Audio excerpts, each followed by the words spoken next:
பேயாழ்வார் மூன்றாம் திருவந்தாதி என்கின்ற நூலை பாடியிருக்கிறார். பிறகு திருப்பதி மயிலாப்பூர். இவர் திருமாலுடைய நாந்தகம் என்கின்ற சங்கு.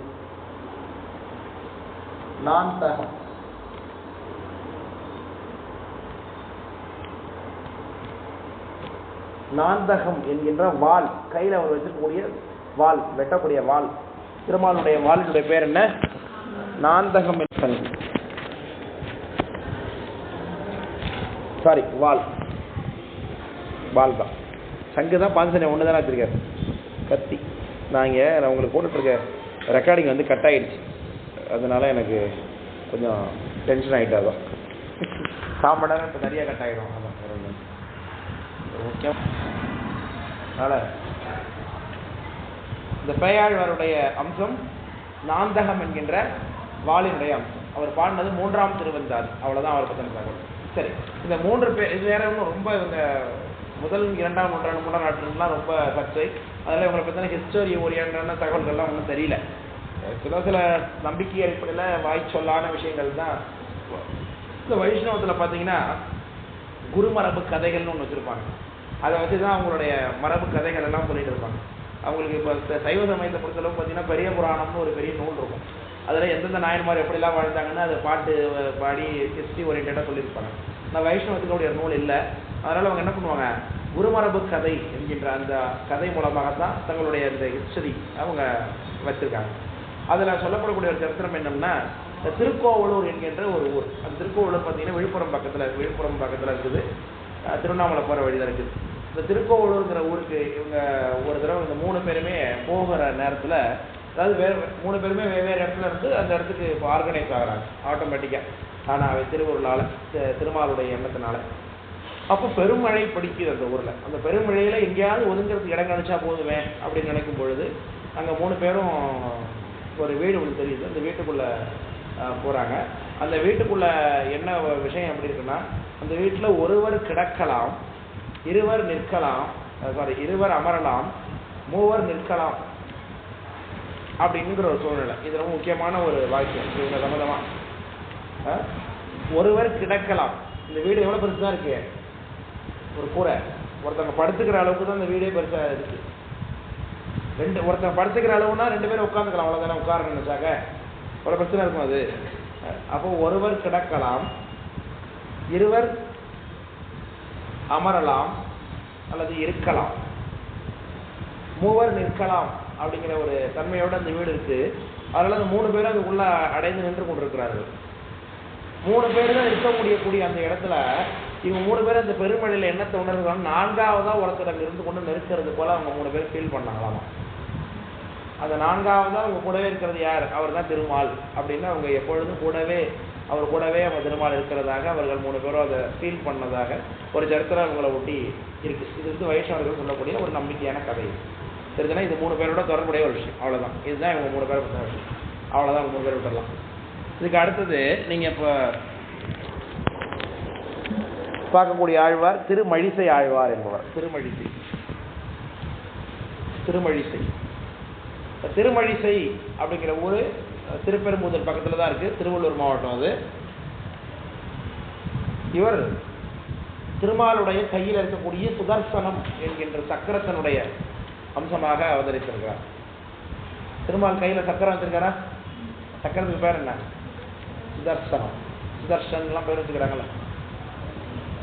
அதான் சுதர்சனம். சுதர்சனம் என்கின்ற சக்கரத்தினுடைய அடையாளமாக இருப்பவர் யாராமா? திருமழிசை ஆழ்வார் என்பவர். இவருக்குன்னு சில சிறப்பு பெயர்லாம் இருக்கு.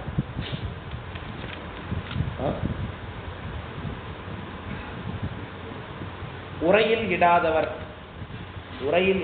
எதை உரையில போட்டு வைப்பாங்க? உரையில போட்டு வச்சிருந்தா எதை உரையில போடுறது? ராஜாக்கள் கத்திய உரையில போட்டு வச்சிருப்பாங்க இல்லையா? மற்றதெல்லாம் கிழிச்சக்கூடாதுங்கிறது கத்திய உரையில போடுவாங்க. ஆனா இவர் உரையிலே போட மாட்டாங்களா? அப்படின்னா எப்படி? அவர் உரையில் போடாத கத்தி போல அப்படின்னு அர்த்தம். அதுதான் அர்த்தம். ஏன்னா வைணவர்கள் அல்லாதவர்கள் மற்றவங்கலாம் என்ன பண்ணுவார்? இவர் தாக்குவார் அப்படிங்கிற அர்த்தம். அதனால உரையில் இடாதவர்னு ஒரு பேர். 2வது ஆழ்வார்களில் நாவாள். ஆழ்வார்களில் நாவால்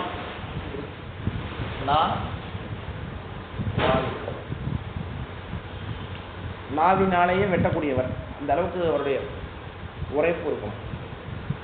நாவினாலேயே வெட்டக்கூடியவர். ஆழ்வார்களில் நாவால். அடுத்து பக்தி சாரர். பக்தி சாரர், பக்தி சாரர். அடுத்து குடமூக்கில் பகவன். குடமூக்கில் பகவன். குடமூக்குன்னா என்னது? கும்பாபிஷேகம். வேற குடமூக்கு.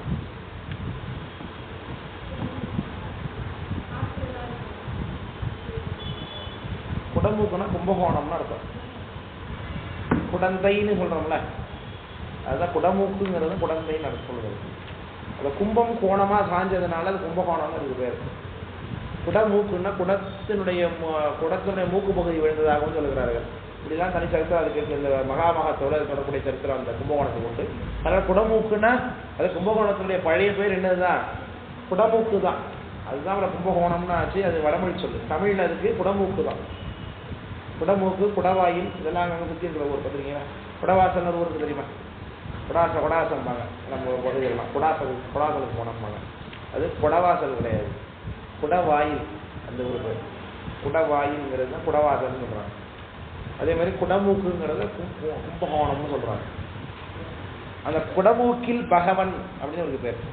ஏன் இவர் எங்கே பிறந்தாருன்னு சொல்லிட்டு இருக்கோம்? திருமழிசை எங்கே இருக்குது? கும்பகோணம் எங்கே இருக்குது? என்ன ஊரில் பிறந்தாருன்னு கேட்டாங்க. திருமழிசையில் பிறந்தவர் இவர். திருமழிசை எங்கே இருக்குன்னு சொன்னேன்? திருப்பெரும்புதூர் இருப்பாங்க. அது என்ன ஊர்கிட்ட இருக்குது? திருவள்ளூர் மாவட்டமாக எங்கே இருக்குது தெரியுமா? சென்னை சைடு. கும்பகோணம் எங்கே இருக்கு? எப்படி ஒரு குடமூக்கில் பகவானா ஆயிருக்க முடியும்? அவருக்கும் எப்படி ஆயிருக்க முடியும்? கும்பகோணத்தில் உள்ள பெருமாளை வணங்கியிருப்பாரோ அப்படிங்கிறது. சரி, வெரி குட். கும்பகோணத்துக்கு வந்து செட்டில் ஆகிட்டார் பின்னாடி அவர். அதனால தான் அந்த ஊருக்கு வந்திருப்பாரு அப்படின்னு சொல்லியிருக்க வேண்டியதானே. இதுன்னு போய் ஒதுக்கிறீங்க. அங்கே இருந்தவர் இங்கே இந்த ஊரோட சம்மந்தப்பட்டிருக்காரு, என்ன ஆயிருக்கும்? இந்த ஊருக்கு வந்திருப்பாரு, அவ்வளோதான்.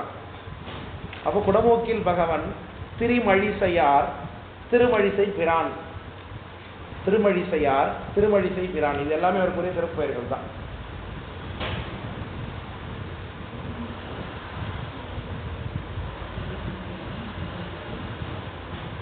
உரையிலிடாதவர், ஆழ்வார்களில் நாவால், பக்திசாரர், குடமூக்கில் பகவன், திருமழிசையார், திருமழிசை பிரான். சரியா இருக்க? அடுத்து இவருடைய சரித்திரம் பார்ப்போம். இவருடைய அப்பா பேர் வந்து பார்க்கவர். இவங்க அப்பா பேரு. இவங்க அப்பா ஒரு யாகம் பண்றார். குழந்தை இல்லை அப்படின்னு சொல்லிட்டு ஒரு யாகம் பண்றார். அந்த யாகம் பண்ணதனுடைய பலனாக இவருடைய மனைவிக்கு ஒரு கர்ப்பம் தரித்து ஒரு கர்ப்பம் பிறக்குது. ஆனால் அந்த கர்ப்பம் பார்த்தீங்கன்னா ஒரு சதை பிண்டமாக பிறக்குது, குழந்தையா இல்லையாமா. உடனே இது என்ன பண்ணுறது அப்படின்னு சொல்லிட்டு அங்கே ஒரு பெரம்பு மரம் இருக்குது. பெரம்பு, இந்த பெரம்பு மரத்தை அடியில் கீழே போட்டு அவங்க 2 பேரும் போயிட்டாங்க. அது ஒன்றும் யூஸ் ஆகாது போட்டிருக்கு அப்படின்னு சொல்லிட்டு. அப்போது திருவாளன் பங்கைய செல்வி, திருவாளன் பங்கைய செல்வி அப்படின்னு சொல்லிட்டு ஒரு தம்பதி அங்கே வராங்க. அவங்க 2 பேரும் என்னமோ இங்கே கிடக்குதே, அது என்னவா இருக்கும்னு சொல்லிட்டு அந்த பிறப்பங்குச்சியினால அந்த சதைப்பண்டத்தை பரட்டி பார்த்தாங்க. அந்த பிறப்பங்குச்சியினால அந்த சதைப்பண்டத்தில் டச் ஏற்பட்ட உடனே இந்த குழந்தை அது சதைப்பண்டம் என்ன ஆகிட்டு தான் குழந்தை உருவமாக மாறிட்டு தான். குழந்தை எழுந்து அழுவ ஆரம்பிச்சிருக்கு. குழந்தைய மாதிரி அழுவுதேன்னு சொல்லிட்டு அந்த பங்கை செல்வி வந்தாங்க இல்லையா, அவங்க அந்த குழந்தை மேலே இவங்க ஈடுபாடு கொண்ட உடனே இவங்க ஸ்தனங்கள்ல பால் பொங்க ஆரம்பிச்சிருச்சு, தாய்ப்பாசம் வந்ததுனால. ஆனால் அந்த தாய்ப்பாலால் அந்த பிள்ளை குடிக்க மாட்டேன் தான், குடிக்கல. சரி குடிக்கலையே, என்ன பண்ணுறது தெரியல, இருந்தாலும் பரவாயில்ல பிள்ளைய விட்டு போக முடியாதுன்னு அவங்க என்ன பண்ணுறாங்க, இந்த குழந்தைய எடுத்துகிட்டு போய் வளர்த்து வேறு பால் கொடுத்து அவங்க வளர்த்து கொண்டிருக்கிறார்கள். அந்த பால் கொடுத்து வளர்த்து கொண்டிருக்கும் பொழுது அந்த பங்கை செல்வி திருவாளன் அந்த 2 பேரும் ஏற்கனவே வயசான தம்பதிகள், அவங்க திரும்பவும் அந்த இளமையை பற்றி அவங்களுக்கு புதிதாக ஒரு குழந்தை பிறக்குது. அந்த குழந்தைக்கு பேர் கணிகண்ணன் பேர். நல்லா நான் பார்த்தீங்கன்னா முக்கியமான பர்சனாலிட்டி பின்னாடி வர போகிறாங்க அவங்க எல்லாருமே. கணிகண்ணன் கணிகண்ணன்னு பேர்.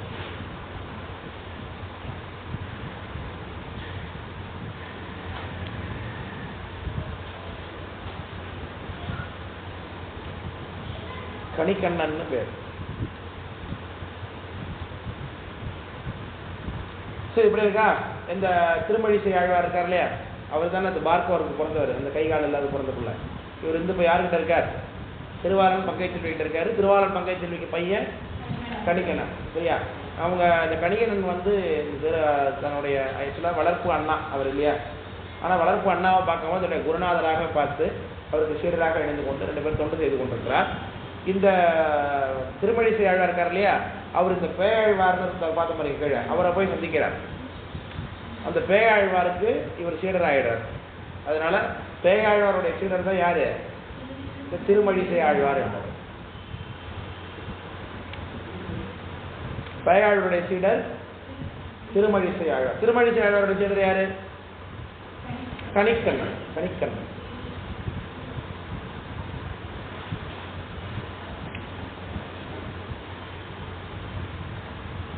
கணிகண்ணன்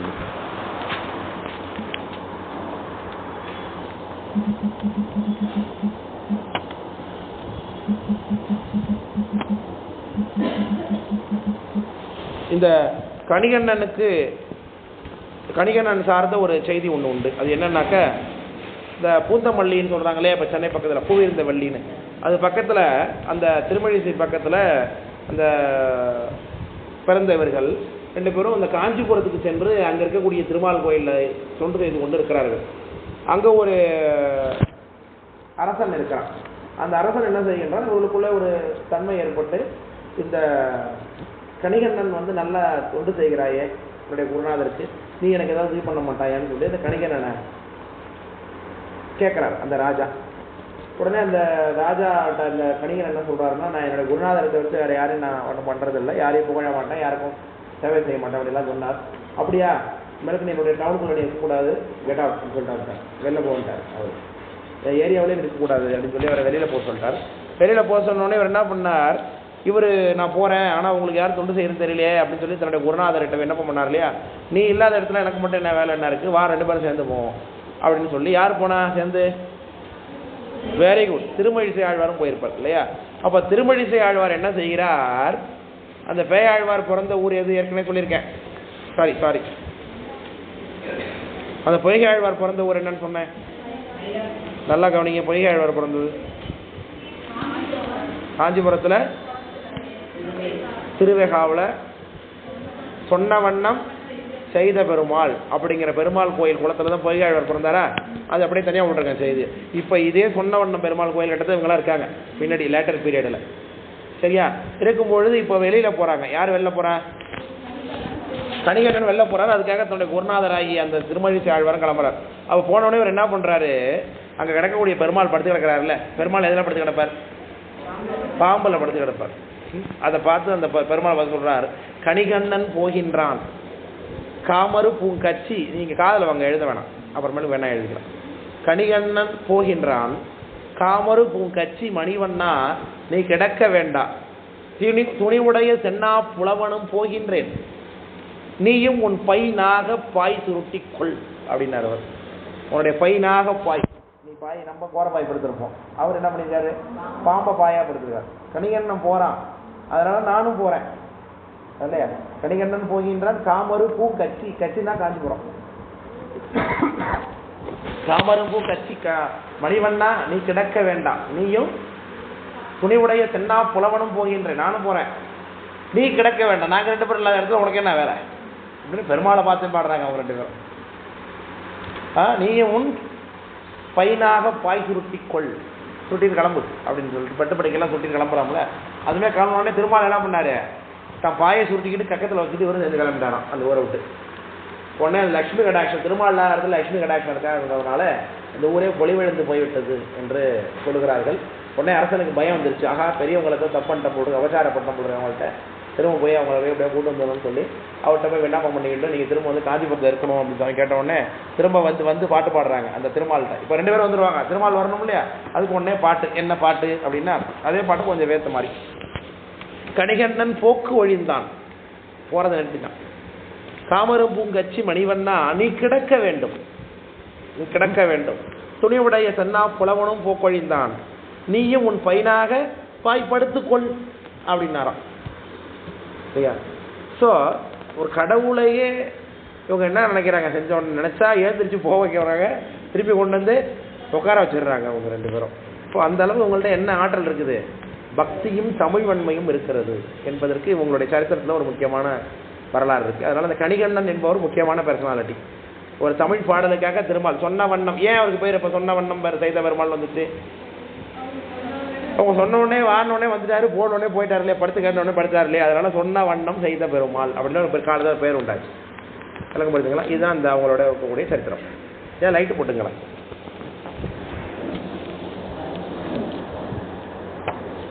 அப்புறம் பிற்காலத்தில் திருமழிசை ஆழ்வார், அப்புறம் பிற்காலத்தில் அந்த திருமழிசை காஞ்சிபுரம் பகுதியிலேருந்து புறப்பட்டு சோழ நாட்டுக்குள்ளே வந்து கும்பகோணம் என்கின்ற ஊரில் தங்கியிருக்கிறார். இந்த கும்பகோணத்தில் வந்து தங்கியிருக்கும் பொழுது அவருக்கு யோக சித்தி ஒன்று ஏற்படுகிறது. யோக சித்தினா சித்தராயிடுறார். சித்தராக இருந்து கொண்டு அவர் நான்முகன் திருவந்தாதி,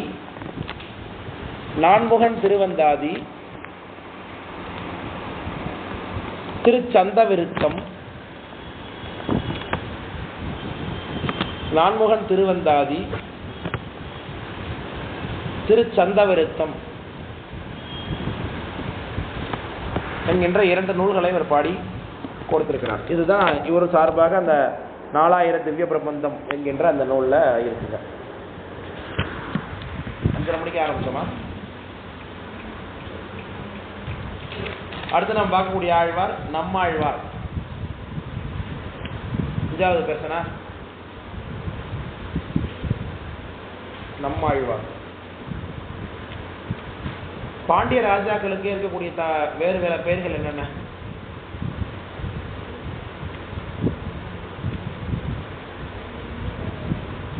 பாண்டிய ராஜாக்களுக்குரிய வேறு வேறு பெயர்கள். சோழ ராஜாவுக்கு படிச்சிருக்கீங்களா? சொல்லியிருக்கமா வகுப்புல? பாண்டிய ராஜாக்களுக்கு சென்னி, வளவன், கிள்ளி, அதெல்லாம் சோழ ராஜாக்கள் நான் சொன்னது. நீங்க சொன்ன மாறன் என்பது பாண்டிய ராஜாக்குரியது. மாறன், செழியன், பஞ்சவன் இதெல்லாம் பாண்டிய ராஜாக்களுக்குரியது. இந்த நம்மாழ்வார் பிறந்த தேசம் நாடு எது பார்த்தீங்கன்னா பாண்டிய நாடுங்க. பாண்டிய நாடு. அதனால இவருக்கு மாறன்னு ஒரு பேர் உண்டு. பாண்டிய நாட்டில் பிறந்ததுனால இவருக்கு மாறன்னு ஒரு பேர் உண்டு. சடகோபன் அப்படின்னு ஒரு பேர் உண்டு. சடகோபன். சட என்கின்ற சொல்லுக்கு மாயைன்னு அர்த்தமாகும். மாயையை கோபித்து விரட்டுபவர் என்பதனால இதுக்கு சடகோபன் பேர். சடகோபன் ஒரு முக்கியமான கேள்விக்கு ஒரு ஃபேக்ட். சடகோபன் அழைக்கப்படுறது யார் அப்படின்னு எனக்கு தெரிஞ்சு ஒரு கொஸ்டின் வந்திருக்கு கேள்விக்கு. சடகோபன்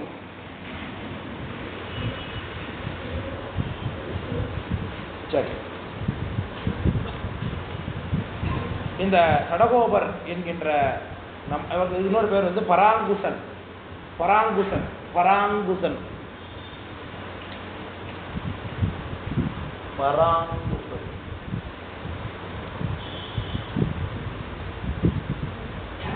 அப்படியே பராங்குசனை இன்னும் நிறுத்திவிட்டு பராங்குசன் நாயகி அப்படின்னாலே ஒரு தான். பராங்குசன்னாலே ஒரு தான். பராங்குசன் நாயகினாலும் இவர் தான். நாயகினா பொம்பளன்னு தானே அர்த்தம். அப்புறம் எப்படி இவருக்கு இந்த பேர் வந்திருக்கும்? பாடும்போது தன்னை பெண்ணாக பாவித்து கொண்டு பாடுவது என்கின்ற ஒரு விஷயம் உண்டு. அன்னை கூட வகுப்புல சொன்னேன். அதெல்லாம் நாயகி பாவம் அப்படின்னு ஒன்று சொன்னேன். நாயகியார் அதாவது கடவுளை தலைவனாக நினைத்து தன்னை நாயகியாக பாவித்து கொண்டு பாடுவது என்பது நாயகி பாவம்னு ஒன்று பண்ணேன். நாயகி பாவமாக ஆண் ஒருவர் பாவித்து கொண்டு பாடுவதற்கும் பெண்ணையே பாடுவதற்கும் வித்தியாசம் இருக்கு அப்படின்னு சொல்லி அன்னைக்கு யார் ரொம்ப வசதியாக பாடினாங்கன்னு யார் சொன்னேன்? அன்னைக்கு நாயகி பாவத்தை ரொம்ப சிறந்ததாக ஒருத்தவங்க பாடியிருக்கிறாங்க, பெண்ணையே பாடியிருக்காங்கன்னு சொன்னேன். ஆண்டா, வெரி குட். பெண்ணுங்கிறதுனால சொல்லிட்டீங்களா ஆண்டாளாக தான் இருக்கும்னு, இல்லை சொன்னது லாபம் சொல்லிட்டீங்களா?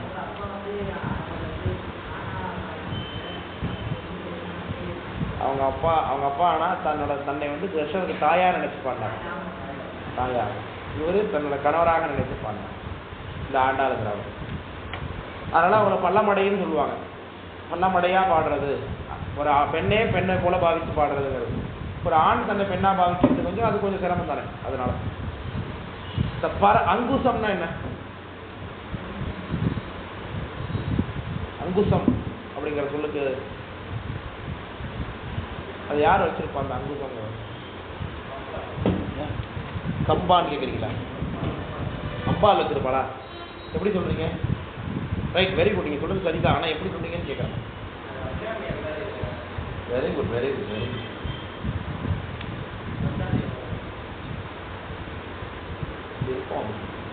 அபிராமி இருந்தால் அதில் படிச்சிருக்கீங்களா? எப்படி அபிராமி இதெல்லாம் படிப்பீங்களா? டெய்லி படிப்பீங்களா? சரி சரி சரி. பாசாங்குசமும் வருதா? சரி. பாச அங்குசம். பாசம்னா கயிறுன்னு அர்த்தம், அங்குசம்னா மாட்டி இழுக்கிற ஒரு கருவி. இந்த அங்குசத்தை யார் கையில் வச்சிருப்பா அப்படின்னா யானை பாகர் கையில் வச்சிருப்பா. யானை எதுக்கு கட்டுப்படும்? யானை பெருசா இருக்கா? பாகம் எவ்வளோ பெருசா இருக்காரு? யானையோட பெருசா இருப்பாரு. திருவண்டா அவன் கால் வந்து யானை கால் வசது கூட இருக்க மாட்டான் அவன். ஆனால் கையில் ஒரு குச்சி மாரி வச்சிருப்பான். அந்த குச்சியில் பார்த்தீங்கன்னா இது நீட்டாக இருக்குன்னா இந்த இடத்துல ஒரு கொக்கி மாதிரி மாட்டி வைப்போம், கட்டியிருக்கோம். இதுதான் அங்குசம்னு பேர். இது வந்து நான் காமிச்சு கோடாலி. இது வந்து இப்படி இருக்கும் ரெண்டு பக்கம். இதுதான் அங்குசம்னு பேர். அதால் குத்தி இப்படி இழுப்பானுங்க யானை. அதுக்கு பயப்படும் யானை ரொம்ப. அதனால அந்த அங்குச குச்சி அப்படி முன்னாடி போட்டால் அது தாண்டாது. அங்குசத்தை இல்லையா? அந்த அங்குசத்துக்கு தான் யானை பயப்படும், கட்டுப்படும். விளக்க முடியுதுங்களா? இந்த நம்மாழ்வார் இருக்காரு, பரம் அப்படின்னா கடவுள்னு அர்த்தம். மேலானவர், பரம், பரமானந்தம், பரவசம்லாம் சொல்கிறோம் இல்லையா? பரவச நிலைக்கு போயிட்டா இருக்கிறோம்ல. பரவசமா என்ன? தன் வசத்தை இழந்து பரவசத்துக்கு போயிட்டான்னு அர்த்தம். கடவுளுடைய தன்மைக்கு போயிட்டாருன்னு அர்த்தம். அந்த உங்கள் முகம் மறைக்குது, ஏன் என்னுடைய எடுத்துக்கிறீங்க? மூஞ்செல்லாம் மறைக்குது, குறிப்பிட்டு வச்சுருக்கீங்க. ரொம்ப நேரமாக என்ன அப்படி எட்டி பிடிச்சி பார்க்குறேன் அப்படி. அதனால் அந்த ஏதாச்சும் காரணமாக என்னை பார்க்கக்கூடாது அப்படின்னு நின்று. சரி. இந்த பர அங்குசம்னா இந்த அங்குசம் இவர் பாடக்கூடிய தமிழ் என்கின்ற அங்குசத்தினால கடவுள் என்கின்ற யானையே கட்டுப்படுத்தி நிறுத்தக்கூடியவர் அவர். விளக்க முடியுது நான் சொல்றது? பரமாகிய மேலானவராகிய கடவுளையே இவர் பாடக்கூடிய தமிழ் என்கின்ற அங்குசத்தினால என்ன பண்ணுவார்? அவர் யானை நிறுத்தின மாதிரி கடவுளை நிறுத்துவார் அவர். அதனால பராங்குசன்னு இருக்கு பேர். இவரே நாயகி பாவத்தை இப்போ அதிகமாக நல்ல விருப்பமோட பாடி நல்லா அது புகழ்பட்டு இருக்கிறதுனால அதுக்கு பராங்குச நாயகின்னு இன்னொரு பேர். அவ்வளோதான் வித்தியாசம், வேற ஒன்றுமே இல்லை.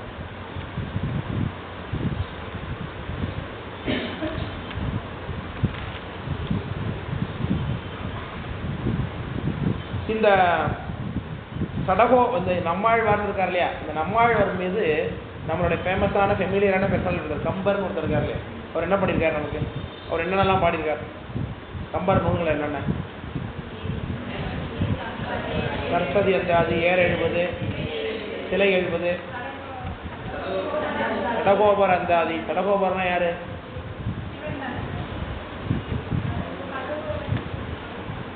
சடகோபர் நம்ம எழுப்பது எழுதிவிட்டேன்.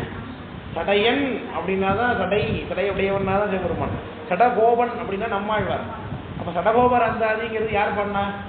அப்போ யார் மேலே பாடியிருப்பாரு? அதே தான் பிடிச்சிங்க பாருங்க. இது ஒப்பிட்ட செய்தி தான் நமக்கு தேவைப்படும். இப்போ நம்மாழ்வாரை பற்றி இருந்தாலும் உங்களுக்கு கம்பரை பற்றின செய்தி ஞாபகம் வந்துடும். நம்ம கம்பரை பற்றி நினைக்கும் போது உங்களுக்கு நம்மாழ்வாரை பற்றி செய்தி ஞாபகம் வரணும். கரெக்டாக எல்லாரும் ஒருத்தவங்களோட எப்படியாவது வருஷத்தில் கப்பல் ஆகிட்டே இருக்காங்க பாருங்க. ஒன்று சடகோபர் அந்தாதி அவர் பாடியிருக்கார், அவ்வளோதான் நமக்கு தெரியும். அது ஒரு குறிப்பு செய்தியாக தான் நமக்கு தெரியும். கம்பர் துருவிப்பு வரைகள்லாம் நமக்கு தெரிஞ்ச ஒரு விஷயம். இப்போ அந்த சடகோபரே யார் இருப்பா? நம்மாழ்வார். விளக்கப்படுதுங்களா? இந்த நம்மாழ்வார் யாருக்கு மகனாக பிறந்தார்னா பொற்காரி உடையநங்கை என்பவருக்கு. பொற்காரி என்பது தந்தை பேரு, உடையநங்கைங்கிறது தாய் பெயர். பொற்காரி உடையநங்கை திருநெல்வேலி மாவட்டத்தில் குருகூர் அப்படின்னு ஒரு ஊர். குருகூர் திருநெல்வேலி மாவட்டத்தில் குருகூர்னு ஒரு ஊர். அந்த ஊர்ல பொற்காரி என்கின்றவருக்கு உடையநங்கை என்கின்ற மனைவி மூலமாக பிறந்தவர் நம்மாழ்வார். இவர் 16 வயது வரைக்கும் ஒண்ணுமே பேசல. அங்கே பக்கத்தில் பார்த்தீங்கன்னா ஒரு புளிய மரம் இருந்துச்சு. அந்த குறுகூரில் ஒரு புளிய மரம். அந்த புளிய மரத்துக்கு கொண்டு உள்ள போய் உட்காந்துக்கிட்டார். உட்காந்துக்கிட்டு 16 ஆண்டுகளாக தவம் மட்டும்தான் செய்து கொண்டுதான், எதுவுமே பேசுகிறேன் பிறந்தது. அந்த புளிக்கே புளியாழ்வார்னே பேர். அதனாலே அந்த புளிய மரத்துக்கே புளியாழ்வார்னே பேர். அந்த புளியினுடைய கொட்டை எங்கேயும் முளைக்காதுன்னு சொல்லுவாங்க. அது சரித்திரம் தனியாக உண்டு. இந்த புளிய மரத்துடைய முளைக்க காய்க்கக்கூடிய காயினுடைய புளியை கீழே போட்டிங்கன்னா அது புது மரமும் முளைக்க ஆரம்பம். அந்த புளிய மரத்துக்குள்ளே ஒரு இருக்கும் பொழுது ஒருத்தர் வடநாடு நோக்கி தனி ஒரு பெர்சன், இன்னொரு பெர்சன், அவர் வடநாட்டு தலையாத்திரை பண்ணிக்கிட்டு இருக்கார் ஒருத்தர். அவருக்கு பேர் மதுரகவின்னு பேர்.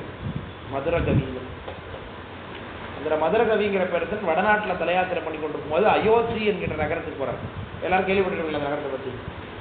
அயோத்திங்கிற நகரத்தை பற்றி என்ன இப்போ ராமாயணத்து வரமா வேற, அதான் எல்லாருக்கும் தெரியும். இப்போ தானே போன 2 வாரத்துக்கு முன்னாடி ராமர் கோயில் கட்டி துப்பாக்கியெல்லாம் பண்ணாங்க சென்ட்ரல் கவர்மெண்ட்ல. அந்த அயோத்திங்கிற நகரத்தில் இருக்கும் பொழுது தென் திசையிலிருந்து ஒரு பெரிய ஒளி இவரை தாக்குறது போல ஃபீல் பண்ணியிருக்காரு. யாரு? இந்த மதுரகவிங்கிற பெர்சன். அவர் என்ன அப்படி ஒரு டார்க் ஒரு டார்ச் நம்ம மேலே வந்து படுது, அது என்னவா இருக்கும் அப்படின்னு சொல்லிட்டு அவருக்கு வந்து அந்த ஒளியை நோக்கி புறப்படுறாரு. வடக்கேருந்து அப்படியே புறப்பட்டு வரும்போது எங்கேருந்து பார்த்தா கடைசியில் அந்த திருநெல்வேலி மாவட்டத்தில் ஆழ்வார் திருநகரி அப்படிங்கிற அந்த ஊரில் இருக்க பக்கத்தில் இருக்கக்கூடிய அந்த ஆழ்வார் திருநகரி பற்றி சொல்லி உங்களுக்கு ஆழ்வார் திருநகரி அதுக்கு பக்கத்தில் இருக்கக்கூடிய குருகூர், அதுதான் அந்த பகுதிக்கு வந்து குருகூர் என்கின்ற அந்த ஊருக்கு வந்தால் அந்த புளிய மரத்துள்ள இருந்து அந்த கொண்டு வருது அவருக்கு.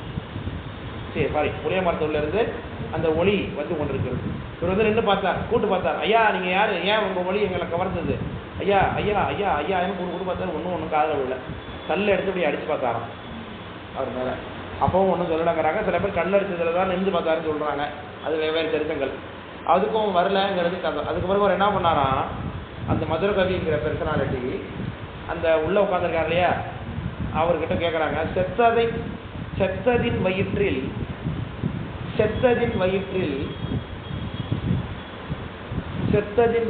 சிறியது பிறந்தால்,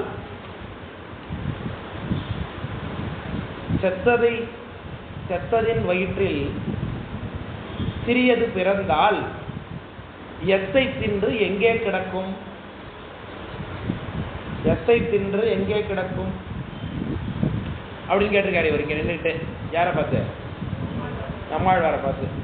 உடனே இதுக்கு மட்டும்தான் ஒரு பதில் சொன்னாராம் நம்மாழ்வார். என்ன சொன்னாராம்? அத்தை தின்று அங்கே கிடக்கும். அத்தை தின்று அங்கே கிடக்கும். செத்ததின் வயிற்றில் சிறியது பிறந்தால் எத்தை தின்று எங்கே கிடக்கும் அப்படின்னு இவர் கேட்க, அதுக்கு அவர் என்ன சொன்னாரா? அத்தை தின்று அங்கே கிடக்கும் அப்படின்னு சொன்னார். இதுக்கு என்ன அர்த்தம் அப்படின்னா, செத்தது என்பது நம்முடைய உடம்பு. உயிர் இல்லைன்னா உடம்பு என்ன, அது செத்து போனதாக தானே இருக்கும், ஒன்றுமே ஆக்ஷன் இல்லை அதுக்கு. அதுக்குள்ள இந்த உயிர் வந்து இருக்கும் பொழுது அதாவது சிறியதுன்னு சொல்லப்படுவது. செத்தது என்பது உடம்பு, சிறியது என்பது உயிர். செத்ததின் வயிற்றில் சிறியது பிறந்தால், இந்த உடம்புக்குள்ள உயிர் வரும் பொழுது எத்தை தின்று எங்கே இருக்கும் அப்படின்னா, எது என்பது அது எதை செய்ததோ அதவே அது நுகரும்னு அர்த்தம்.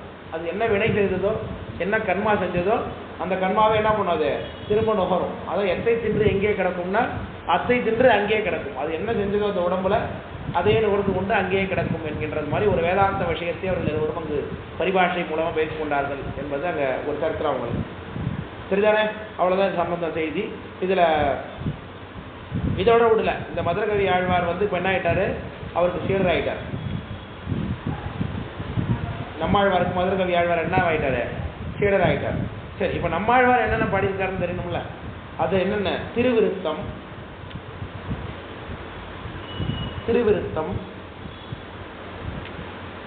திரு ஆசிரியம்,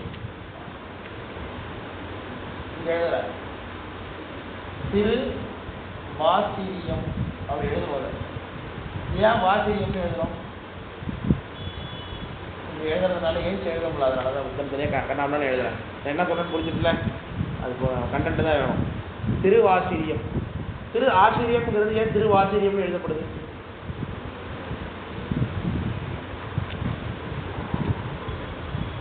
யாரும் நிமிர்ந்தே பார்க்க மாட்டீங்க. வெக்கமாக இருக்காங்க பார்க்க அப்படிலாம் ஒன்றும் இல்லை. திரு ஆசிரியம் என்பது ஏன் இங்கே திரு வாசிரியம் எழுதப்படும்?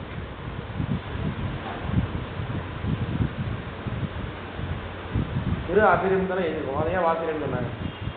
இப்போ ஏன் உங்களை நிறுத்தி வச்சிருக்கீங்கன்னு கேட்குறேன், இது உங்களை நடத்தி கொடுத்தேன் அதனால தான். அது என்னது இது? அதுக்கு என்ன இலக்கணம் என்ன பண்ணுங்க?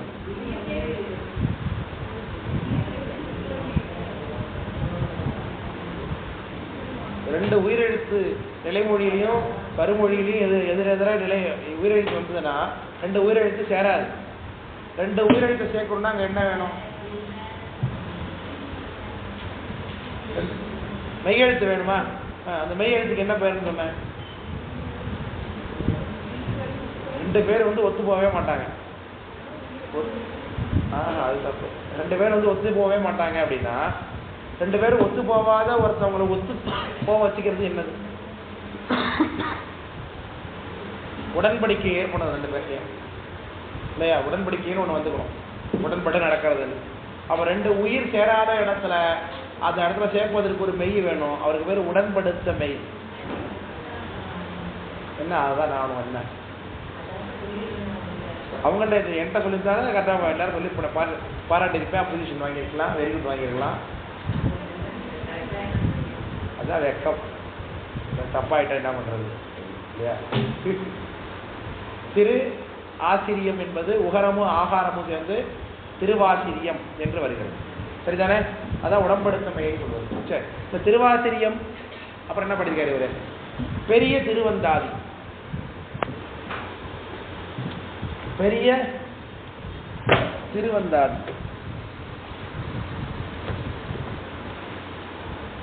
அப்புறம் திருவாய்மொழி. திருவாய்மொழி அவ்வளவுதான் ஒரு பாண்ட நூல். அடுத்த ஆழ்வார் யாரு? மதுரை கவி. அது யார் அவர்? மதுரை கவி. அவ்வளோதான். அதான் அவரை பற்றின டேட்டாவே, வேற ஒன்றுமே இல்லை. இப்போ ஒன்னே ஒரு நூல் தான் பாடியிருக்காரு. என்ன நூல் பாடினார் அப்படின்னா மதுரை கவி ஆழ்வாரோட சரித்திரம் நம்ம சொல்லியிருக்கோமா இல்லையா? வடநாட்டிலேருந்து வந்தார். அவர் குருநாதரை பார்த்தாரு, அங்கே இருந்தார். அவர் இப்போ குருநாதர் மேலே ஒரு பாட்டு பாடினார். அந்த பாட்டுக்கு பேர் கன்னி நுண் திருதாம்போன்னு பேர். கன்னி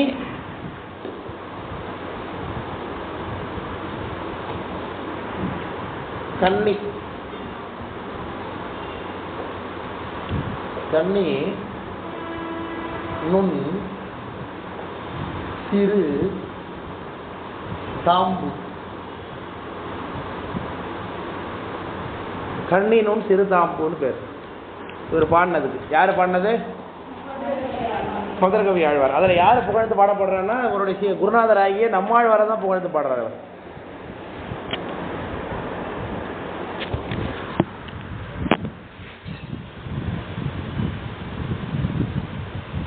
இந்த நம்மாழ்வார் திருமாலுடைய சேனை தலைவர். திருமால் ஒரு அசுரர்களோட போது எடுத்து போறாருன்னா அந்த சேனை வழி நடத்து போற படை தளபதி ஒருத்தர் இருப்பார். அவருக்கு பேரு சேனை முதல்வர் அல்லது விஸ்வக்ஷேனர்னு பேர். விஸ்வக்ஷேனர் அல்லது சேனை முதல்வர்னு பேர். விஸ்வக்ஷேனர் அல்லது சேனை முதல்வர்னு பேர். அவருடைய அம்சம் தான் இந்த நம்மாழ்வார். வேணுதா? புரியுதா? திருமாலுடைய படைத்தளபதி ஆகிய விஸ்வக்ஷேனர் அல்லது சேனை முதல்வர் என்பவருடைய அம்சம்தான் நம்மாழ்வார். வைகுண்டத்துக்கு போறான்னு பேசிக்கிறாங்களே, திருமால் இருக்கிற இடத்துக்கு எல்லாரும் வைகுண்ட பதவி அடைத்து விட்டாருலாம் பேசிக்கிறாங்களே. இந்த வைகுண்டத்தில் முக்தி அடைந்து போனோம் இங்கே இருக்கு இல்லையா? இங்கே இருக்கக்கூடிய உயிர்கள் முக்தி அடைஞ்சு வைகுண்டத்துக்கு போயிட்டாங்கன்னா அங்கே இருக்காங்க இல்லையா, அவங்களுக்கு பேர் நித்திய சூரியல்னு பேர். இங்கே இருக்கிற உயிர் முக்தி அடைஞ்சு மேலே போயிட்டுதுன்னா அங்கே இருக்கிறவங்களுக்கு என்னென்னு பேர்? நித்திய சூரின்னு பேர். அந்த நித்திய சூரியில குமுதர்னு ஒருத்தர் இருக்கார். அங்க ஏற்கனவே அவர் பிறவிக்கே வராமலே மேலேயே நித்திய சூரியா இருந்தவர். அவர் முக்தி ஏற்கனவே முக்தி இருக்கும் பொழுதே முக்தியாவே இருக்கார் அவர். அந்த நித்திய சூரி குமுதர் என்பவருடைய அம்சம் தான் மதுரை கவி ஆழ்வார். நித்திய சூரி, சூரின்னு பேர் இருக்குல்ல, டாக்டர் கூட இருக்காரு. தெரியாதா? சூரி தெரியாதா? அவர் கூட நித்யாவை போட்டுங்க, அவ்வளோதான். நித்யசூரி. நித்யசூரி குமுதர்னு ஒருத்தர் இருந்தார். அவருடைய அம்சம் தான் யாரு? மதுரகவி ஆழ்வார். அடுத்து நம்ம பார்ப்பது குலசேகர ஆழ்வார். இவரை நம்ம ஏற்கனவே பார்த்துருக்கோமா இல்லையா? பார்த்துருக்கோம். இருந்தாலும் நம்ம இன்னொருத்தரையும் பார்க்கணும், ஏன்னா இந்த ஆர்டர்லேயே இருக்கார் அவர். இந்த குலசேகர ஆழ்வார் என்பவர் சேர நாட்டை சேர்ந்தவர். சேரநாடு.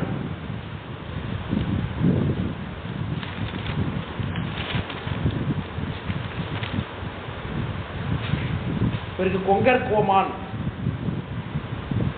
பெருமாள், சேரர் கோ என்றெல்லாம் பேரு. கொங்கர் கோமான், பெருமாள், சேரர் கோ அப்படின்னு பேரு. இவருடைய சொந்த ஊர் திருவஞ்சைக்களம், அதாவது திருவஞ்சிக்களம், திருவஞ்சிக்குளம் எப்படினாலும் எழுதிக்கலாம். மூணு பேரையும் அந்த ஊர் பேர் வரும். இதில் உங்களுக்கு இந்த புத்தகத்தில் எப்படி கொடுத்துருக்காங்க அப்படி பார்த்துக்கோம். திருவஞ்சிக்களம்னாலும் சரிதான், திருவஞ்சிக்குளம்னாலும் சரிதான், திருவஞ்சிக்களம்னாலும் சரிதான். ஒரு திருவஞ்சிக்களத்தில் பிறந்திருந்தாலே ஒரு எந்த ஒரு சாமியை ரொம்ப விரும்பி பாடினாருன்னா திருவரங்கம், ஸ்ரீரங்கத்தில் உள்ள திருமால் கோயிலை தான் ரொம்ப விரும்பி பாடினார் இவர்.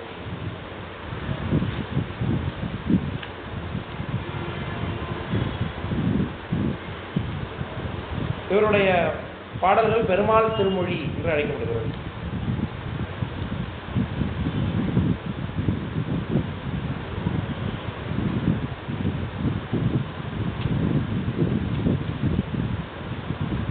அந்த ஒரு பேரால திருமால் கோயில்களில் ஒரு படி ஒன்று அழைக்கப்படாது. பேர் என்ன? அச்சோ,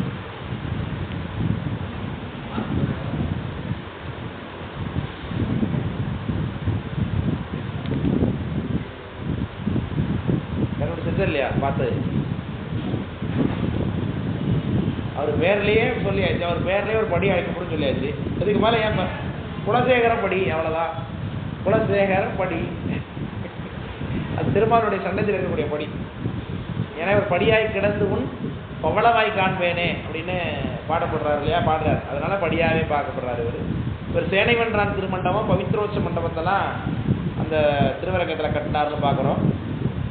ஆரம் கிட குடம்பாம்பின் கைவிட்டான் அப்படிங்கிற ஒரு விஷயம் அவரை பற்றி பேசப்படுகிறது. பாம்பு குடத்தில் பாம்பு உள்ள விட்டு அது மூலமாக வைணவர்கள்லாம் திருண்டாங்கன்னு சொல்லுங்க அப்படின்னு அவர்களை சொல்லணும். இவ்வளோதான் இவர் பற்றின விஷயம். இவர் திருமாலுடைய கௌஸ்துபம் என்கிற மணியினுடைய அம்சம். கௌஸ்துபம், திருமாலுடைய கௌஸ்துபம் என்கின்ற மணியினுடைய அம்சம்.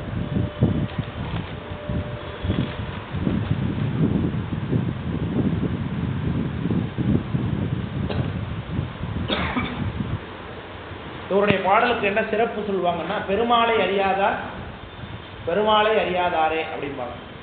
பெருமாளை அறியாதார் பெருமாளை அறியாதார் அப்படிம்பாங்க. பெருமாள்னு முதல்ல சொல்லப்படுவார் குலசேகர ஆழ்வார். அவருடைய பாடல்களை படிக்காதவங்க யாரும் பார்க்க முடியாதான். பெருமாளாகிய திருமாலை அறிய முடியாதுன்னு சொல்கிறார். அடுத்து நீங்க பார்க்கக்கூடிய ஆழ்வார் யாரு? பெரிய ஆழ்வார். பெரிய ஆழ்வார் இவருடைய இயற்பெயர் பார்த்தீங்கன்னா விஷ்ணு சித்தர்னு பேர். விஷ்ணு சித்தர். தமிழில் இவருக்கு விட்டு சித்தன்னு பேர்.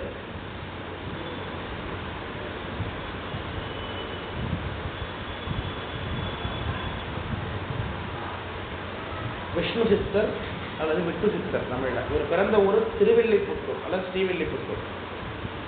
ஸ்ரீவில்லிபுத்தூர் அப்படின்னா நமக்கு என்ன ஞாபகம் வரும்? போதும் பால்கோவாவா? பால்கோவா அப்படியே கேள்வி வருது. கேள்விப்பட்டது தான் உண்டு, எனக்கு தெரிஞ்சு சாப்பிட்டதெல்லாம் நானும் கிடையாது.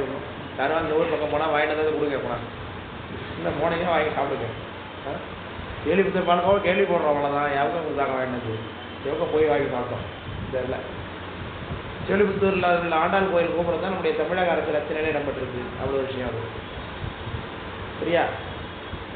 அந்த ஸ்ரீவில்லிபுத்தூர் அந்த ஊரில் வெள்ளி புதுவை என்று குறிக்கப்படுது. வெள்ளி புதுவை அப்படின்னு அந்த ஊர் இந்த 4000 திவ்ய பிரபந்தத்தில் குறிக்கப்படுகிறது. வெள்ளி புதுவை அப்படின்னு குறிக்கப்படுகிறது.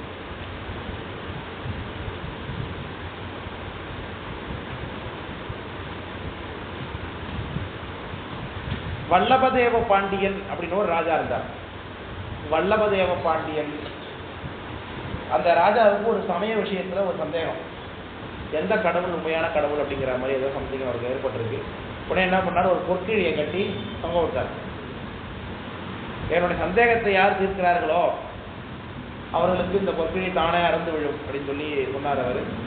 உடனே எல்லா சமயவாதிகளும் வந்து தீர்த்தாங்க, யாராலையும் அவருடைய சந்தேகம் தீர்க்க முடியவில்லை. அந்த சமயவாதத்தில் இந்த பெரியாழ்வார் விஷ்ணுசித்தர் போய் அந்த சந்தேகத்தை சொல்லி சரி பண்ணி அந்த கிழியை அறுத்தார். அதனால என்ன பண்றாரு, பேரு கிழியறுத்தான்னே பேர் இருக்கு, கிழியறுத்தான்.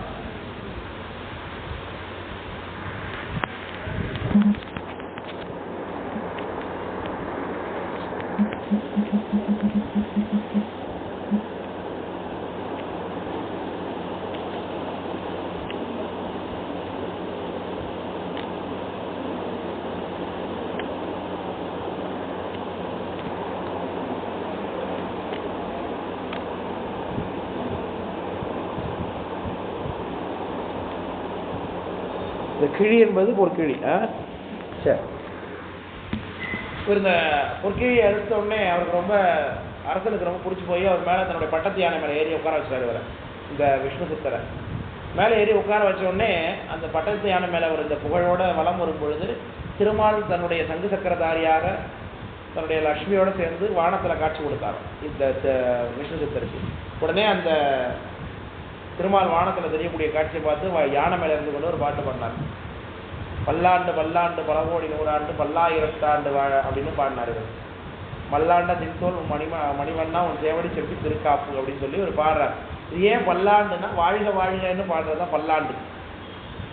இதனுடைய அடையாளம் திருஷ்டி கழிக்கிறது. அவருடைய அழகை பார்த்து, திருமாலோட அழகை பார்த்து யாராவது கண்ணு வச்சுருவாங்களோ அப்படின்னு நினச்சி ஒரு திருஷ்டி கழிச்சாராம். நமக்கு யார் திருஷ்டி கழிப்பா? அம்மா தான் கழிப்பாங்க, வேற யாரும் கழிக்க மாட்டாங்க. ஏன்னா அவங்க கண்ணுக்கு தான் நம்ம எப்படி தெரியும், அழகாக தெரியும் இல்லையா? இப்போ பெரியவாழ்வார் என்ன ஸ்தானத்தில் இருக்கார்? இப்போ திருமாலுக்கு அம்மா ஸ்தானத்தில் இருக்கார். இந்த வைஷ்ணவ சமயத்தில் யார் பெரியவர்? திருமால் தான். திருமாலை விட பெரியவராக அறியப்படுறாரு அவர். அதனால அம்மா ஸ்தானங்களால் ஒரு பெரியாழ்வார்னு பேர் இருக்கு. விஷ்ணு சித்தராக இருந்தவர் அதுக்கு என்ன ஆகிடுறாரு, பெரியாழ்வாருங்கிற பேர் இருக்கார். திருமாலை பத்திரமா பார்த்துக்கிறவர் எப்பொழுது. அம்மா பத்திரமா பார்த்துப்பாங்களா? திருமால் எதில் ஏறி வருவார்? திருமால் மகாவிஷ்ணு எதில் ஏறி வருவார்னா ஒரு பல்சர் எதில் வரீங்க? நீங்கள் பஸ்லையா கார்லையா? கருடனில் வருவீங்களா? கருடனில் தான் இருக்கீங்களா? மகாவிஷ்ணு வருவாரா? சரி, அந்த மகாவிஷ்ணுடைய கருடன் அம்சம் தான் இந்த பெரியாழ்வார்.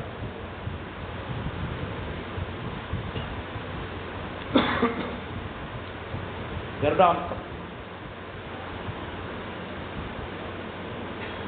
பாடிய நூலுக்கு பெரியாழ்வார் திருமொழினே பேர்.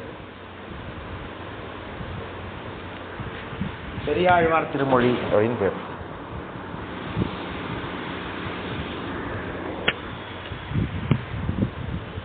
தமிழில் எழுந்திருக்கக்கூடிய பிள்ளைத்தமிழ் நூல்களுக்கெல்லாம் முன்னோடி இவர் தாங்க. இவர் பாடல்கள் தான் பார்த்தீங்கன்னா தனித்தனியாக பிள்ளைத்தமிழெல்லாம் தனித்தனி பாடலாக பாடுறாரு. குளிக்க போகிறது, சப்பானி ஆடுறது, செங்கீரை ஆடுறது, இதெல்லாம் தனித்தனி பாசுரங்களாக அவர் பாடியிருக்காரு. அந்த முன்னோடித்தனம் பார்த்தீங்கன்னா இந்த பெரியாழ்வார்ட்ட தான் இருக்கு. புரியுதுங்களா? அவ்வளோதான் இவரை பற்றி நீங்கள் தெரிஞ்சுக்க வேண்டிய விஷயங்கள். இந்த பெரியாழ்வார் என்ன தொண்டு செய்தார் அப்படின்னா, அங்கே இருக்கக்கூடிய ஸ்ரீவில்லிபுத்தூர் இருக்கக்கூடிய வடபத்திரசாயி என்கின்ற திருமால் கோயில். வடபத்திரசாயி ஆளிலை துயின்றோன்னு பேர் இருக்கு. ஆளிலை துயின்றோன் தமிழில். அது சத்திரம் உங்களுக்கு அன்னைக்கு சொன்னா இல்லையா? வடபத்திரசாயி. வட அப்படின்னா வடம் அப்படின்னா ஆலமரம்னு அர்த்தம். பத்திரம்னா இலைன்னு அர்த்தம். வடபத்திரம் அப்படின்னா ஆலமரத்து இறன்னு அர்த்தம். சாயின்னா தூங்கிட்டு இருக்காருன்னு அர்த்தம். ஒரு முறை கிருஷ்ணர் படுத்து வாசல்ல விளையாண்டு இருந்தாரு. மண்ணல்லி தின்னுட்டு இருக்காரு. சின்ன பிள்ளைலாம் மண்ணு திங்க இல்லையா ஒரு வயசுல. உடனே அவங்க அம்மா ஓடி வந்து பார்த்து, என்னப்பா மண்ணு திங்கிற போல இருக்கே அப்படின்னு சொல்லி வாய் திறந்து காமிட்டுருந்தாங்க. ஒரு ஆணுக்கு வந்து காட்டாது உள்ள அண்டை சராசரமாக ஒரு வாய் உள்ள தெரிஞ்சுதுன்னாங்க. மண்ணை தானே தின்னேன், மண்ணினுடைய அடையாளமாகி பூமியே உள்ள தெரியுதுன்னு காமிச்சு, உலகமே ஒரு பேர்வழி காலம், பெரிய பிரளயமும் உண்டாகி உலகமெல்லாம் அழிஞ்சு அதில் கடைசியே இவர் மட்டும் தான் இருக்கார் அப்படிங்கிறத காண்பிப்பதற்காக ஒரு ஆள் இலையில குழந்தையா ஒரு பிறந்துட்டு வந்தார் அப்படிங்கிற காட்சியை அந்த அம்மா அவங்க பார்த்ததாக பாகவதம் சொல்லுது. அந்த ஆளிலே துயின்ற காட்சி நம்ம எங்கே பார்க்கலாம் அடிக்கடி? Gokul sandal powder. இது மட்டும் நாம இருக்கு அன்றைக்கி சொன்னதில்லை இல்லையா? இந்த கோகுல் சாண்டல் பவுடரில் அதை படத்தை போட்டிருப்பாங்கல்ல. இப்போ அந்த பவுடர் யாரும் வாங்கினா அதில் போட்டிருக்கேன். அழகாக இருக்கும். எல்லாம் மாறி போச்சு. எல்லாம் இப்போ யார்ட்லி அப்படி இப்படின்னு எல்லாம் ஃபேஷனாக மாறிட்டாங்க. பவுடர் யூஸ் பண்ணுறது க்ரீமு டேரெக்டாக மேக்கப் ஐட்டம் அப்படி போயிட்டாங்களாம். கால்வழியில் லட்சுமி கிருஷ்ணா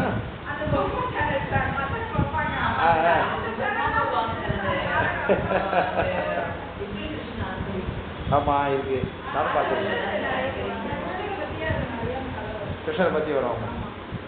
நல்லா இருக்கும். நானும் பார்ப்பேன்.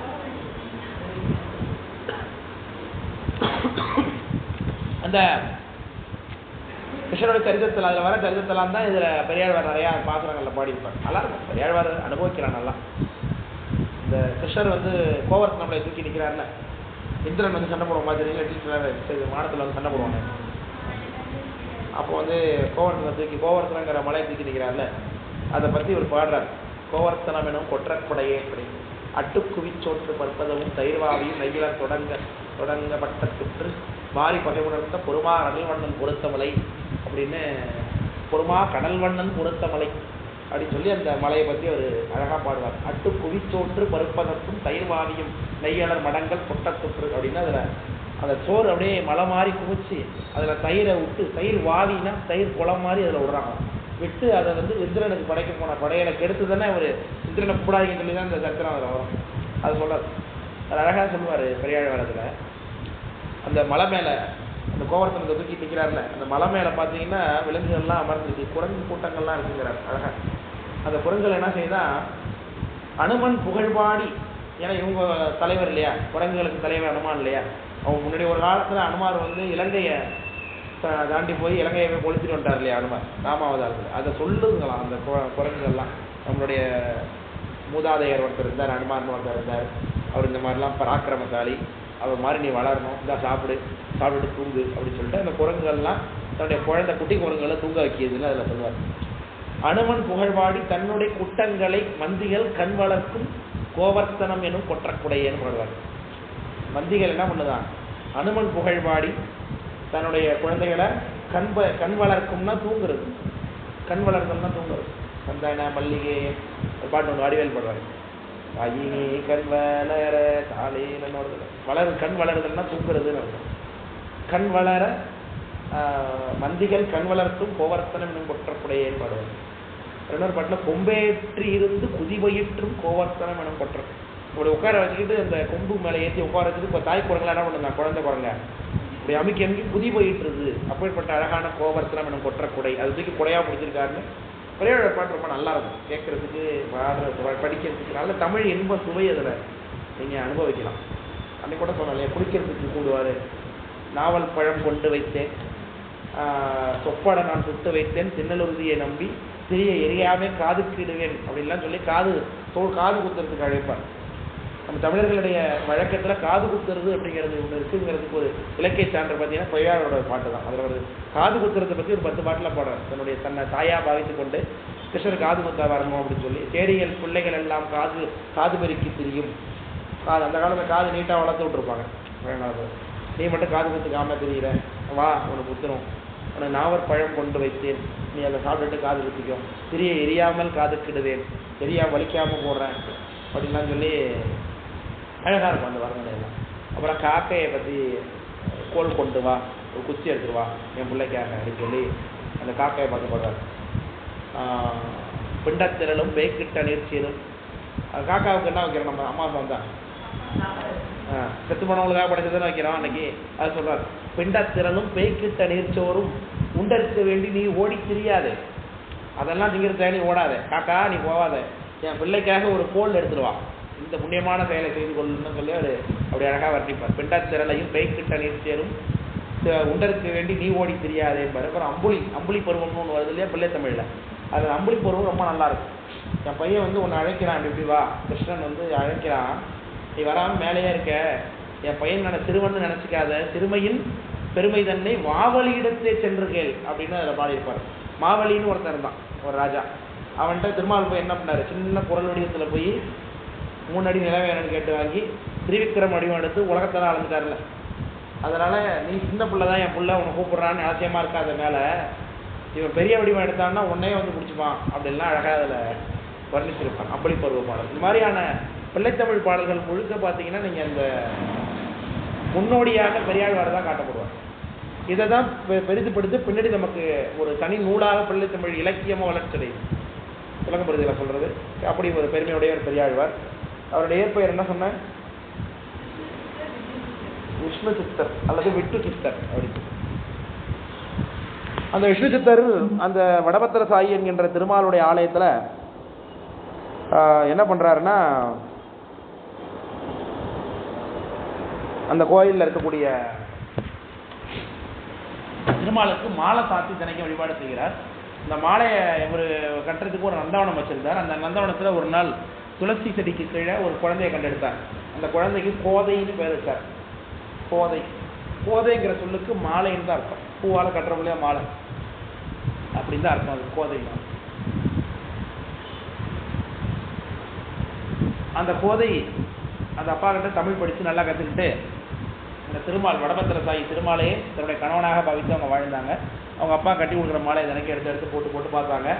அப்புறம் அவங்க கொடுத்து அனுப்பிடுவாங்க. இது தெரியாமல் வச்சுருந்தாங்க. திடீர்னு ஒரு நாள் பார்த்தா கோயில் போகும்போது மாலையில் கொஞ்சம் முடி இருந்துச்சு. இது என்ன அப்படி அனாச்சாரமாக இருக்க கொண்டு வந்துருக்கீங்களே கர்ப்பவரத்தில் அப்படின்னு அவர் கொடுத்து விட்டார். கோயில் உள்ள இருந்தார் பட்டாச்சாரியார். இது என்ன அப்படி ஆகிப்போச்சுட்டு ஒரு வீட்டு வந்து இப்படி இருக்கு, அப்படி நடக்க வாய்ப்பு இல்லை, என்னவா இருக்கும் அப்படின்ட்டு மறுநாள் காலையில் வாட்ச் பண்ணால் இந்த அம்மா எடுத்து போட்டு பார்க்குறாங்க. போய் தான் சங்கதியான்னு சொல்லி கூட்டு வச்சு கண்டித்து விட்டு இந்த மாலையை தூக்கி எடுத்துக்கிட்டு புதுசாக வேறு வெட்டிச்சிட்டு போனார் இல்லையா, திருமால் அங்கேன்னு சொல்லிவிட்டார். எனக்கு அந்த மாலை தான் வேணும், அதுக்கு வாங்கிட்டு வந்துட்டார். என்ன எப்படி சொல்லிவிட்டாரு ஒரு ரெண்டு வந்து பார்த்தா, ஏன்னா அவருடைய அன்பு இப்போ தான் செல்லுபடி ஆகுது அப்படின்னு அவருக்கு தெரியுது. அதனால் இந்த அம்மாவுக்கு என்ன பேர் வந்துருச்சு, சூடி கொடுத்த சுடற்கொடின்னு பேர். சூடி கொடுத்த சுடற்கொடின்னு பேர் இந்த அம்மாவுக்கு. ஆண்டாள்னா உங்களுக்கு பேர். விளக்கம் வருதுங்களா? இந்த அம்மா தன்னுடைய பேரை கோதை என்று அறிவித்துக் கொள்கிறார்கள். விஷ்ணு சித்தர் கோதை அப்படின்னு சொல்லிக்கிறாங்க. விஷ்ணு சித்தருடைய பொண்ணுலே அவங்க. அதனால இவங்களுடைய பாத்திரங்கள் எல்லாம் பார்த்தீங்கன்னா பட்டர் பிரான் வில்லி புதுவை பட்டர் பிரான் விஷ்ணு சித்தன் கோதை அப்படின்னு தன்னை அறிமுகப்படுத்திக்கிறாங்க. அப்படிதான் இவங்க 2 பேருக்குள்ள அப்பா பொண்ணுங்கிற சம்பந்தம் அப்படிதான் தெரியுது நமக்கு. இந்த அம்மா சொல்லிக்கிறது நல்லா தெரியும். வில்லி புதுவை பட்டர் பிரான் விஷ்ணு சித்தன் கோதை சொன்ன 10 அப்படின்னு சொல்லி அவங்களுடைய பாத்திரங்கள்லாம் பார்க்கலாம். இந்த ஆண்டாள் நமக்கு பாடி கொடுத்த பாடல்களை 2 பிரிவாக பிரிப்பாங்க. ஒன்று திருப்பாவை, இன்னொன்று நாச்சியார் திருமொழின்னு பேர். திருப்பாவை, நாச்சியார் திருமொழின்னு பேர்.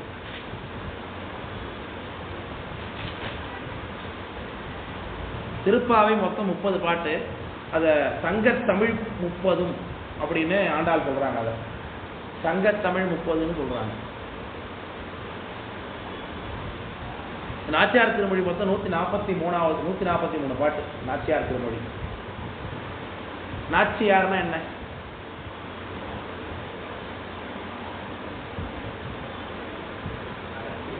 அரசி, பெரியவள், தலைவின்னு அர்த்தம். அவ்வளோதான். Very good. நாயகன் அதுக்கு பெண்பால் தான் நாச்சியார். இவங்க பெண்பால் ஆழ்வார்கள்ல பெண்பாலா இருக்காங்களா, அதனால நாச்சியார்னு சொல்லப்படுறாங்க. இப்ப பெரியாழ்வார் திருமொழி மாதிரி இது ஆண்டாள் திருமொழி தான். இவங்க உயர்வாக நாச்சியார் திருமொழின்னு சொல்றாங்க. நாச்சியார்னா பெண் அப்படின்னு நீங்க தெரிஞ்சுக்கணும். ஆண்டாள் இதில் இந்த கீழே கொடுத்த இதில் ஆண்டாள் பாடினது எது அப்படின்னு சொல்லி பெரியாழ்வார் திருமொழி நாச்சியார் திருமொழி அப்படின்னு வந்ததுனால நீங்கள் என்ன பண்ணிக்கணும், நாச்சியாரை கண்டுபிடிச்சு கொண்டா. ஏதாவது ஒரு சிம்பிளான ஆராய்ச்சி உடையவங்களே சொல்லிடுவாங்க. இதெல்லாம் படிக்கணும்னே அவசியம் இல்லை. சரிதானே? சரி. இந்த ஆண்டாளுடைய பாசுரத்தில் திருப்பாவையில் என்ன ஒரு விசேஷமான செய்தினா, ஒரு வானியல் அற்புத நிகழ்வு அவங்க சொல்கிறாங்க. காலை நேரத்தில் அதிகாலையில் நீங்கள் சென்னை இன்னைக்கு போயிட்டு வரீங்க அப்படின்னா, வீட்டுக்கு 5 மணிக்கு போய் சேர்ந்தீங்கன்னா, நம்ம மாயாட்டிலேருந்து வருவீங்க இல்லையா, மேக்ஸிமம் எல்லாரும் எல்லோங்களாம் அப்படி தான் வருவீங்க. இப்போ மாயாட்டிலேருந்து வருவீங்க. மாயாட்டிலேருந்து மேலே 7 மணிக்கு வரும்போது வானத்தை பார்த்தீங்கன்னா, வானத்தில் பெரிய ஸ்டார் ஒன்று தெரியும். பார்த்தீங்கன்னா மார்னிங் ஸ்டார்னு இருக்கு இங்கிலீஷில். பார்த்துருக்கீங்களா நீங்கள்? சரி, ஒரு 4 மணி போல் நீங்கள் மாயாட்டிலேருந்து வந்தீங்கன்னா கவனிச்சு பாருங்க. வானத்தில் இந்த சைடில் இந்த இடத்துல இறக்கத்தில் பெருசாக பிரைட்டாக தெரியும். பிரைட்டாக ஸ்டார் போல தான் இருக்கும், பளிச்சுன்னு பெருசாக தெரியும். அந்த பிரைட்டாக தெரியும் அந்த ஸ்டாருக்கு பேர் வெள்ளின்னு பேர். சுக்கிரன். அவர் ஸ்டார் இல்லை, அவர் ஒரு பிளானட். விளக்கப்படுதுங்களா? இங்கிலீஷில் என்ன பேர்? வீனஸ். வீனஸ்னு பேர். இந்த வீனஸ் அப்படிங்கிற பிளானட் நமக்கு அப்போ விசிபிள் ஆகும். சூரிய குடும்பத்தில் உள்ள இருக்கிறதுனா அவரு சூரியனுக்கு மிக நெருக்கமான கிரகம் இது. முதல்ல இருக்கிறது புதன் தானே வச்சோம். அடுத்ததுதான் வெள்ளியா? இதுதானா? புதன் தான் வச்சா கம்பளம் தானே. சரி, ஃபர்ஸ்ட் புதன், ரெண்டாவது வெள்ளி, அப்புறம் பூமி. மூணாவது பூமி தானேங்க. ஆமாம், அதுக்கடுத்து செவ்வாய் வருவார். சரி, அந்த வெள்ளி கிரகம் நமக்கு அப்போ விசிபிள் ஆகும். அது பிரைட்டாக பெரிய ஸ்டார் போட்டு நினச்சக்கூடாது. இது என்னது? வெள்ளிங்கிற கிரகம். இந்த வெள்ளி கிரகம் காலையில் பார்த்தீங்கன்னா 4 மணிக்கு வந்தார் அவர். அதாவது 3 to 4 பிரைட்டாக தெரிய ஆரம்பிச்சுவார். அதுக்கு முன்னாடி நீங்கள் ஒரு மிட் நைட்டில் பார்த்தீங்கன்னா இந்த ஆக்சுவலாக இந்த கிழக்குக்கும் இந்த மிட் பகுதி நம்ம தலைக்கு மேலே ஒரு உச்சி பகுதி, அதுக்கு இடையில இந்த சரிவு பகுதி, இந்த பகுதியில் பார்த்தீங்கன்னா பிரைட் ஸ்டார்ஸ் 2 தெரியும். நல்லா கவனிச்சுக்கோங்க. அதில் ஒருத்தர் வந்து சேட்டன், சனி கிரகம், இன்னொருத்தர் வந்து வியாழன். வியாழன் நல்லா பிரைட்டாக தெரிவார். அவர் கொஞ்சம் கண்டுபிடிக்கணும், அதை நான் பார்த்தாலே தெரிஞ்சுவார். 2 பிரைட்டு தெரியும். அதில் எது சனி எது வியாழன்லாம் கண்டுபிடிக்க முடியாது நமக்கு. ஆனால் வியாழன் கோள் அப்போ விசிபிள் ஆகும். இந்த வியாழன் கோள் ஒரு மிட் நைட்டில் ஒரு 1 மணி 2 மணிக்கெலாம் அந்த பகுதியில் பார்க்கலாம். அது இந்த பக்கம் நவுந்து போயிடும் வெள்ளி வரும் பொழுது. இது பொழுது விடிஞ்சிட்டு அப்படிங்கிறதுக்கான அடையாளம். திருப்பாவையில் பெண்களை போய் அதிகாலையில் மார்கழி மாதம் எழுப்புறது தான் கான்செப்ட். அப்போ ஒரு இடத்துல வியாழம் உறங்கி வெள்ளி எழுந்தது அப்படின்னு இந்த அம்மா சொல்கிறாங்க. யார்? ஆண்டாள் சொல்கிறாங்க. இது முக்கியமான ஒரு சயின்டிஃபிக் குறிப்பு அவங்க பாட்டில். அதிகாலையில் பொழுது விடிச்சிட்டு சொல்கிறதுக்கு என்ன பண்ணுறாங்க?